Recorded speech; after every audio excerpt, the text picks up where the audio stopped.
ओम yogis, आप सभी का स्वागत है मेरे YouTube चैनल ऊर्जा धाम पर।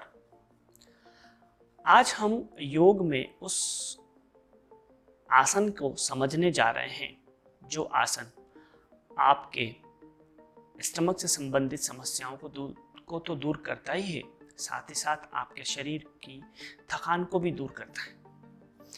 अब आप सोच रहे होंगे कि ये कौन सा आसन है, ये क्या है जिस आसन से हमें इतनी शांति मिलती है, इतना रिलैक्स मिलता है। हाँ, वो भी ना क्यों, आप सोचेंगे शवासन। नहीं, हम बैठकर करने वाला एक आसन लेकर आए हैं आज आपके लिए। अब आप बोलेंगे बैठकर कौन सा आसन किया जाएगा? तो देखिए, सर्वप्रथम हम इस आसन को करने से पहले ये जानेंगे कि क्या क्या चीजें हमें इसकी समझनी है। वह सब कुछ हम समझेंगे, जिसमें इसके लाभ हो गए, इसकी प्रिकॉशंस हो गए, कॉन्ट्राइंडिकेशंस हो गए, एक एक एंगल पर हम बात करेंगे। सर्वप्रथम आज हम बात करने वाले हैं इस आसन की, जिस आसन का नाम है बालासन। देखिए, बच्चे कितने आनंद प्राप्त करते हैं या आनंदित हो जाते हैं जब इस आसन को करते हैं। जब इस आसन में रहते हैं तब हमने कभी कभी छोटे बच्चों को देखा होगा, वो ऐसे ही बैठ के आगे की तरफ झुक जाते हैं। अब आपके दिमाग में, आपके मन में, आपके जहन में आसन का चित्रण आ रहा है,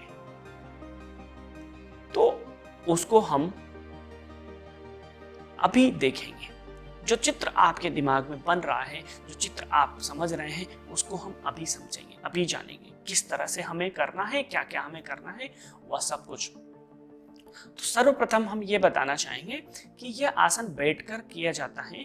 आगे की तरफ फोल्ड हम होते हैं, मतलब कि हमारे स्पाइन को आगे की तरफ हम बैंड करते हैं, और यह आसन आपके मणिपुर चक्र और स्वादिष्ठान चक्र की शक्तियों को जागृत करता है। जब शक्तियां जागृत होती हैं तब सर्वस्वता से मिलन होता है, और यह आसन आपकी शक्तियों को जागृत करने में बहुत लाभकारी आसनों में से एक आसन है, मणिपुर और स्वादिष्ठान। फिर हम बात करते हैं कि यह हमारे शरीर में पित्त और वात दोष को दूर करने में भी सहायक आसनों में से एक आसन है, वात और पित्त दोष को दूर करने में।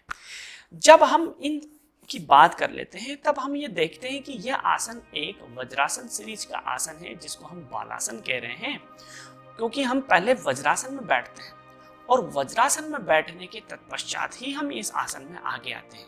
तो इसके प्रिकॉशंस में सर्वप्रथम वज्रासन के भी गुण होंगे और वही गुण इसमें भी लिए जाएंगे।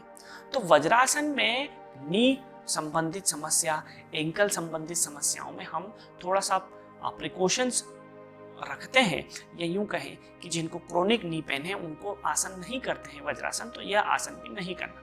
हाई ब्लड प्रेशर में भी यह आसन में हमें ध्यान रखना है, यह आसन करने से बचें, या किसी योग्य शिक्षक के अंदर ही इस आसन को किया जाए।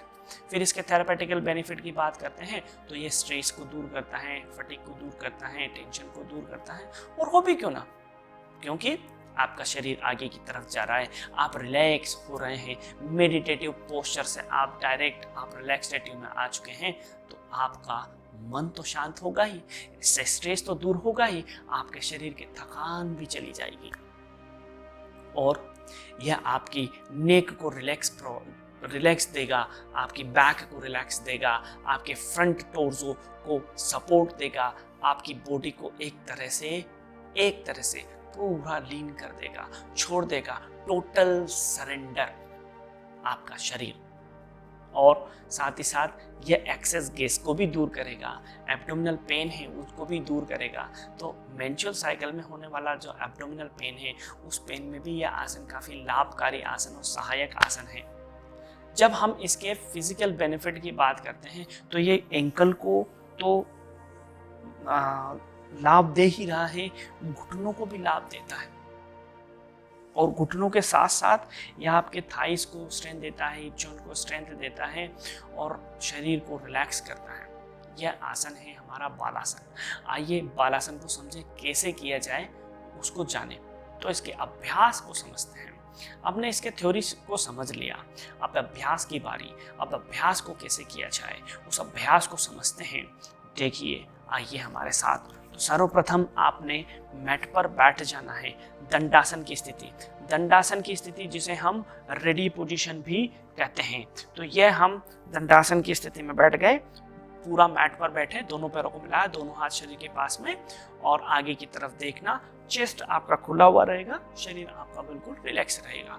इसके बाद हम आसन में आएंगे तो सर्वप्रथम वज्रासन में तो लेफ्ट लेग को फोल्ड करेंगे इस तरह से, फिर राइट लेग को फोल्ड करेंगे इस तरह से। जब हमने ये किया तब हम वज्रासन में बैठे हैं, स्पाइन को बिल्कुल स्ट्रेट। अब बालासन के लिए हम दोनों हाथों को इस तरह से हाथ रखेंगे आपकी फीट के पास में और धीरे से श्वास छोड़ते हुए आगे की तरफ झुक जाएंगे, फोरहेड को रख देंगे मैट पर, बॉडी को छोड़ देंगे, पूरा रिलैक्स। यहीं पर आप जो है श्वास लें, बिल्कुल नॉर्मल, एकदम नॉर्मल। अब आप देखेंगे आपका शरीर बिल्कुल धीरे धीरे छोटा जा रहा है, रिलैक्स हो रहा है। हाथों को टाइट नहीं करना, छोड़ देना। जब हम इसकी अंतिम स्थिति में होंगे तो एक ठहराव आपने महसूस करना। स्थिरम सुखम आसन की स्थिति को प्राप्त करने की कोशिश करना। तत्पश्चात हम वापस आएंगे, धीरे से श्वास लेते हुए आएंगे और फिर से हम दंडासन में आने से पूर्व वज्रासन में बैठ जाएंगे इस तरह से, स्पाइन बिल्कुल आपकी सीधी। धीरे से हम वही रूल फॉलो करेंगे, राइट लेग को हम रिलैक्स करेंगे, फिर हम लेफ्ट लेग को रिलैक्स करेंगे और इस तरह से हम बैठ जाएंगे। यह हुआ हमारा बालासन। जैसा कि हमने शशांक आसन भी समझा, वज्रासन भी समझा, वैसा ही बालासन भी है, वैसे ही बालासन को किया जाता है। बालासन भी उसी तरीके से हम प्रैक्टिस में लेते हैं, इसका अभ्यास भी थोड़ा थोड़ा मिलता जुलता है, वैसा ही है। तो हमने आज की वीडियो में समझा बालासन कैसे किया जाए। नेक्स्ट वीडियो में हम किसी और आसन के साथ मिलेंगे, तब तक के लिए ओम शांति।